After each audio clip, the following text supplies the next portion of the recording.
मैं इस समय मुबारक मंडी कॉम्प्लेक्स के डोगरा आर्ट म्यूज़ियम के बाहर खड़ा हूँ, जिसे एक समय पर डोगरा आर्ट गैलरी भी कहा जाता था।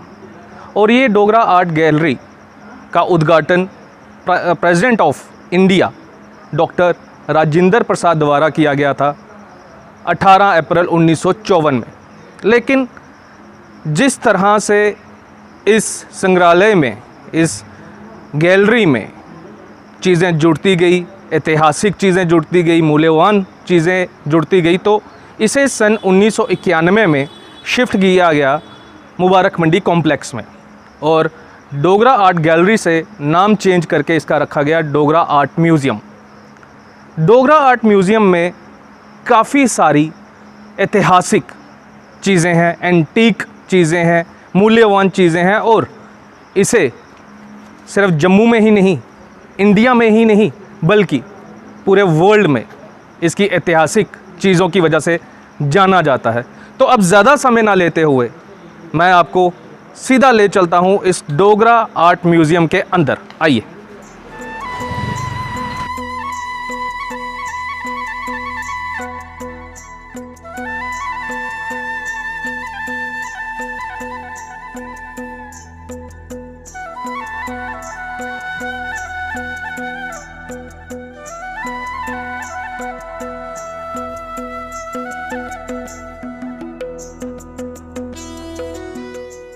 तो इस समय मैं म्यूज़ियम के अंदर हूँ। मेरे पीछे आप देख सकते हैं किस तरह के वेपन्स हैं और इन सब पे हमसे बात करने के लिए assistant director doctor Sangeeta Sharma ji भी हमारे साथ मौजूद हैं। संगीता जी नमस्कार। नमस्कार। संगीता जी, क्या इतिहास है जो आपने संजो के इस म्यूज़ियम में रखा है? नितिन जी, जैसे आप देख रहे हैं, आप खुद ही आपने देखा होगा जब आप म्यूज़ियम के अंदर एंटर करते हैं, कुछ अलग सी वाइब्स आती हैं। जी बिल्कुल। ये बहुत अच्छा सा यहाँ का माहौल है और खुद ही ये पता चलने लगता है कि यहाँ के हमारे जो रूलर्स थे, किस तरह से उन्होंने यहाँ पर सामान उनका हमने यहाँ पर लगाया हुआ है, किस तरह से वो रहते थे, उनका क्या रहन सहन था और किस तरह के वो परिधान पहनते थे, किस तरह के कपड़े पहनते थे, उनके ज्वेलरी किस तरह की थी, वो सब आप यहाँ देखेंगे। तो म्यूज़ियम जैसे कि आप देख रहे हैं यहाँ पर, ये 1954 में ये दरअसल एक गांधी भवन में था। तो गांधी भवन में यहाँ हमारे इंडिया के जो फर्स्ट प्रेसिडेंट थे डॉक्टर राजेंद्र प्रसाद जी, उन्होंने यहाँ पर इनाग्रेशन करी थी। उसके बाद 1991 में हमारे तब के गवर्नर जो थे, उन्होंने यहाँ पर इनाग्रेशन की और यहाँ पर शिफ्ट किया डोगरा आर्ट म्यूज़ियम को पिंक हॉल में। मैम, इसी के साथ जुड़ती एक चीज़ मैं आपसे पूछूंगा कि जब डॉक्टर राजेंद्र प्रसाद ने 18 अप्रैल 1954 में इसका उद्घाटन किया तो इसका नाम रखा गया डोगरा आर्ट गैलरी, लेकिन जब सन 1991 में इसको शिफ्ट किया गया तो इसका नाम कन्वर्ट करके रखा गया डोगरा आर्ट म्यूज़ियम। तो उसके बीच की क्या कहानी थी? उसमें ये था कि तब गांधी भवन में एक तो जगह की कमी की वजह से एक गैलरी थी, तो गैलरी में सब सामान एक ही जगह पर हमने डिस्प्ले किया हुआ था। तो जब यहाँ पर शिफ्ट हुआ मुबारक मंडी में तो अलग अलग हमें गैलरी मिल गई, तो इस कारण वो ज़्यादा गैलरी की वजह से वो पूरा म्यूज़ियम में कन्वर्ट कर दिया हमने। तो मैम, आप हमारे व्यूअर्स को कुछ बताएंगे यहाँ की चीज़ें कि क्या क्या है? जैसे यहाँ पर सिक्के देखने को मिल रहे हैं, पीछे वस्त्र हैं और उस तरफ अगर देखा जाए आर्म्स एंड एम्यूनिशंस हैं वो रखे गए हैं और यहाँ पर गाने बजाने की चीज़ें, मैन्युस्क्रिप्ट्स हैं, काफ़ी सारी चीज़ें हैं। तो इनके बारे में आप प्लीज़ हमें कुछ बताएं। हाँ जी, जैसे आप पीछे देख रहे हैं ये टेराकोटा हेड्स हैं। ओके। ये अंबारान से डिगिंग के दौरान निकले हुए हैं, तो काफ़ी पुराने हैं, ये 4th-5th सेंचुरी के हैं। गांधार आर्ट है इसमें। और बड़े पुराने होने की वजह से लोग बड़े ही अच्छी ढंग से देखते हैं इनको। और दूसरे कॉइन्स आप देख रहे हैं, जैसे हमारे पास काफ़ी कॉइन्स की एक अच्छा बल्क में हमारे पास हैं। और ये आप देख रहे हैं जैसे 4 आना, 2 आना, इस तरह से हम कॉइन्स जो हैं वो अलग अलग डिस्प्ले करते रहते हैं, अलग अलग सब्जेक्ट के अलग अलग डिस्प्ले करते रहते हैं। कभी ऐसा हुआ कि आपकी इस कलेक्शन के बाद जो यहाँ के सराउंडिंग में लोग रहते हैं, उनमें माना जाता है कि कुछ वज़ीर थे जो राजा महाराजाओं के साथ रहते थे, यहाँ पर काम करते थे। तो कभी ऐसा कोई शख्स आपके सामने आया कुछ ऐसे कॉइन्स लेकर कि ये मेरे पास एक ऐतिहासिक चीज़ है तो इसे भी आप म्यूज़ियम में रखें? हाँ जी, ऐसे बहुत से आते हैं लोग जिनके पास कॉइन्स होते हैं, उनके एंसेस्टर्स जो हैं उनके लिए छोड़ जाते हैं, तो फिर लास्ट में उनको यही ऐसा ही होता है कि वो म्यूज़ियम में ही हम दे दें या डोनेट कर दें, या फिर हमारी ये जो सालाना एक परचेज़ होती है तो उसमें हम परचेज़ कर लेते हैं। तो अगर कोई परचेज़ ये अपने मन का है, आप परचेज़ करना परचेज़ के लिए देना चाहते हैं तो वो दे सकते हैं, डोनेट करना चाहते हैं तो वो भी एक अलग ऑप्शन है। परचेज़ करने का कैसा सिस्टम रहता है, क्या चार्जेस रहते हैं कि इंसान ये सोचता है कि अगर मैं ये चीज़ देने जा रहा हूँ तो शायद मुझे इसके पता नहीं कितने ज़्यादा करेंसी मिलेगी, कितने ज़्यादा पैसे मिलेंगे? नहीं, परचेज़ में बाकायदा एक कमेटी बनाई जाती है जिसमें कमेटी मेंबर्स होते हैं, एक्सपर्ट्स होते हैं, एक लैंग्वेज एक्सपर्ट होता है, इसी तरह कॉइन्स के एक्सपर्ट होते हैं, अलग अलग चीज़ों के एक्सपर्ट हम बुला लेते हैं। फिर वो उसी हिसाब से, जैसे ASI के भी एक्सपर्ट्स आते हैं, तो देख लेते हैं उसकी एंटीक वैल्यू क्या है, फिर कमेटी डिसाइड कर लेती है कि ये कितना, इसका कितने चार्जेस होंगे, ये कितना ये पुराना है और उसकी कितनी कीमत लगाई जाए। संगीता जी, एक मेरे मन में क्वेश्चन ये आ रहा है, सवाल आ रहा है मेरे मन में कि ये इतने सालों पुरानी चीज़ें आपने संभाल के यहाँ पे रखी हैं, जी जी बिल्कुल, लेकिन कहीं ना कहीं कभी ना कभी इनको साफ़ सफाई की ज़रूरत भी पड़ती होगी, और जबकि इन चीज़ों को आपने इतना संभाल के रखा हुआ है तो इनको निकालने में, साफ़ सफाई करने में और वापस सजाने में किस तरह की दिक्कतों का आपको सामना करना पड़ता है? देखिए, यहाँ बात ये है कि यहाँ दिक्कतें बहुत ज़्यादा हैं। एक तो क्लाइमेट यहाँ का आपने देखा कितना, क्लाइमेट का असर इन पर बहुत ज़्यादा होता है चीज़ों पर जिधर भी आप एक म्यूज़ियम देखेंगे वहाँ कंजर्वेशन लैब ज़रूर होती है। इसी तरह हमारे भी यहाँ कंजर्वेशन लैब है, वेल इक्विप्ड है, अच्छे एक्सपर्ट्स हैं वहाँ पर। तो क्या करते हैं हम कि कोई भी चीज़ अगर यहाँ पर ऐसी हो जिसको हमें लग रहा है कि इसको अब ज़रूरत है, इसको कंजर्वेशन की ज़रूरत है, तो हम एकदम से इसको लैब में दे देते हैं।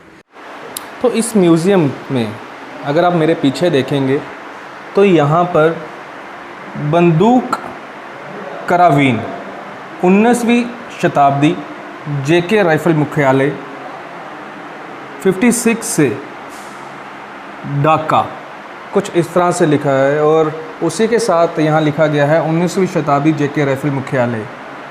ये आप जो देख रहे हैं मेरे पीछे, यहाँ पर बंदूकें हैं, यहाँ पर खुखरीज हैं, यहाँ पे ये भी कुछ ऐसा ही लिखा है 19वीं शताब्दी की हैं।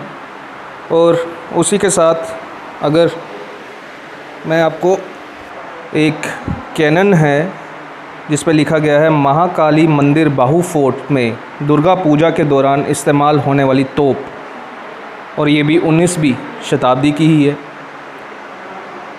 आज की टेक्नोलॉजी की अगर हम बात करें तो वो काफ़ी बढ़ चुकी है, बहुत अलग अलग किस्म के वेपन्स हैं, आर्म्स हैं, बहुत नई टेक्नोलॉजी के साथ। लेकिन उस समय की टेक्नोलॉजी ये थी, कहीं ना कहीं ये टेक्नोलॉजी आज मौजूद नहीं है। बात करें पेंटिंग्स की तो सिर्फ इंडिया में ही नहीं बल्कि all over the world Basoli paintings का अपने आप में एक नाम है। और इस समय मैं बिल्कुल बसोली पेंटिंग्स के पास खड़ा हूँ। यहाँ पर बसोली पेंटिंग्स को डिस्प्ले किया गया है और उन्हीं पे हम बात करेंगे संगीता जी से। मैम, क्या आप इसके बारे में हमें बताएंगे? देखिए, ये बसोली पेंटिंग्स जो हैं वो पूरे वर्ल्ड में बड़ी मशहूर हैं, बड़ी प्रसिद्ध हैं।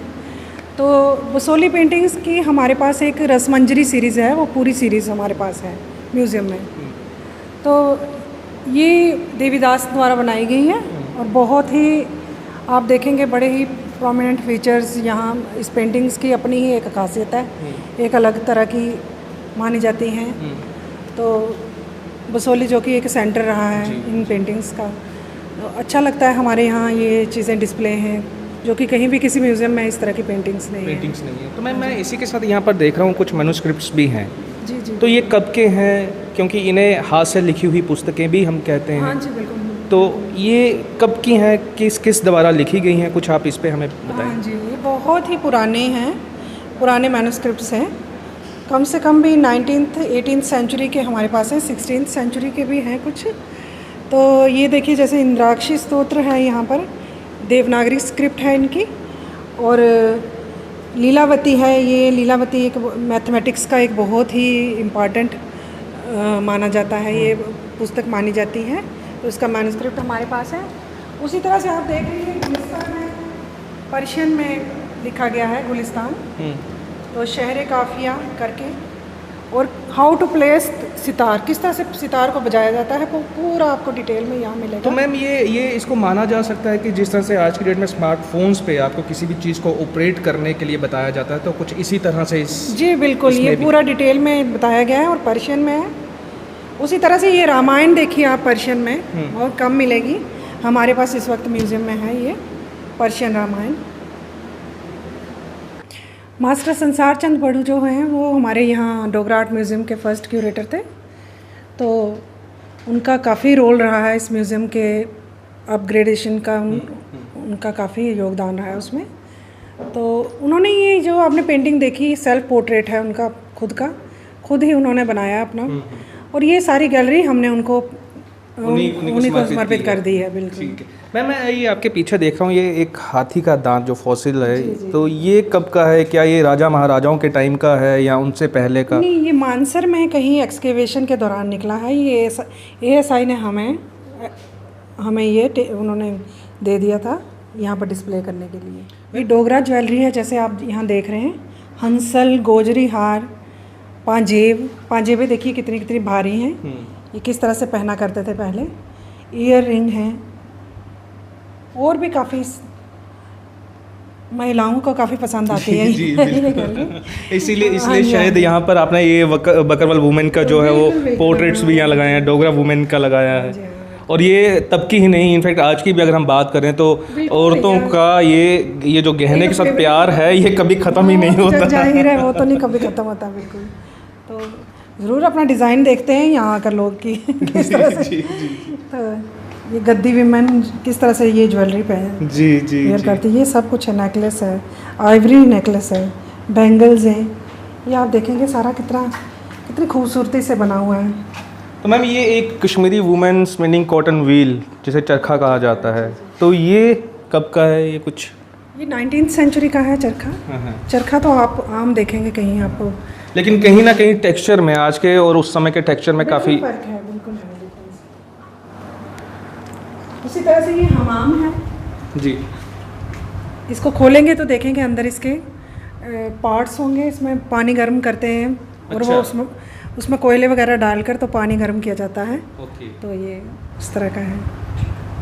तो अब शायद मेरे पास भी कुछ बचा नहीं कि मैं संगीता जी से ये बताऊं कि मैम प्लीज़ आप कुछ और हमें बताएं, क्योंकि संगीता जी ने ओवरऑल इस म्यूज़ियम की अगर हम बात करें तो यहाँ पर रखी हर एक चीज़ के बारे में डिटेल में हमसे बात की, चाहे यहाँ के वेपन्स की बात करें, चाहे यहाँ पर रखे गए राजे महाराजाओं के कपड़ों की बात करें, या और जो आपने इतनी सारी चीज़ें यहाँ पे दिखाई जिसमें बसोली पेंटिंग्स हैं, तो उन पर डिटेल में उन्होंने हमसे बात की। हम तो दिल से उनका शुक्रिया अदा करेंगे कि उन्होंने हमसे बात की। तो ma'am first of all thank you so much कि इतनी डिटेल में आपने हमें, हमारे व्यूअर्स को यहाँ का। आपका भी मैं तहे दिल से शुक्रिया करती हूँ। चलिए, आज वैसे भी सिचुएशन जैसी चल रही है, लोग घर बैठकर इस म्यूज़ियम को देख पाएंगे, उनके लिए भी अच्छा होगा जी। तो बहुत बहुत शुक्रिया। Thank you so much. तो ये था हमारा इतिहास, हमारी विरासत, डोगरा आर्ट म्यूज़ियम।